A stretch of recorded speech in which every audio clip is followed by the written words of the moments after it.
निफाड तालुक्यातील नांदूर मधमेश्वर परिसरातील कांदा उत्पादक शेतकऱ्यांनी मुख्यमंत्री देवेंद्र फडणवीस यांनी जाहीर केलेल्या कांद्याच्या 12 रुपये 35 पैसे दराबाबत तीव्र नाराजी व्यक्त केली आहे।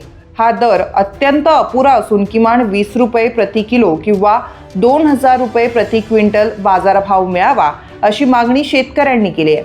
सध्या कांद्याला बाजारात अत्यंत कमी दर मिळत असल्यानं शेतकरी आर्थिक अडचणीत सापडलाय।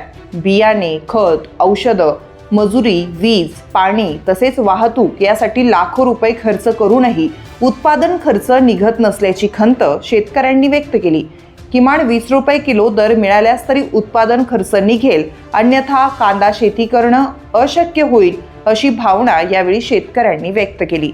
लावून जर उपयोग नाही, आम्हाला खर्च एवढा करून सुद्धा उपयोग नाही आणि मुख्यमंत्र्यांना 12 रुपयाला घोषणा केली, ते आम्हाला मान्यच नाही ना।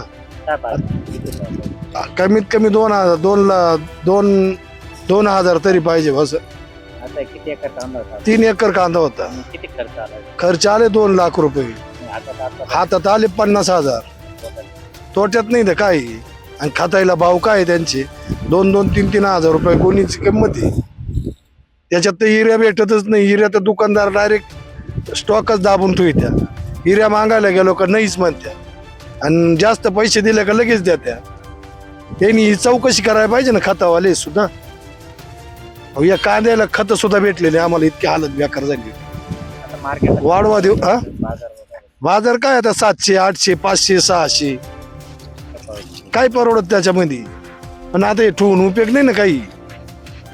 हाय ते घडत नाही काही नाही।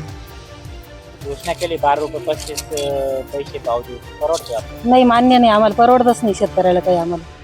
आम्ही आज उन्हात तानात ताळमळ करतो, दिवसभर काम करतो, राबतो, तरी आम्हाला काहीच परवडत नाही। आमच्या पोटाचं सुद्धा मिळत नाही आम्हाला। तेव्हा शेतीत कसं काय उत्पन्न नाही करायचं, आम्ही खर्च कसं करायचं शेतकऱ्यांनी?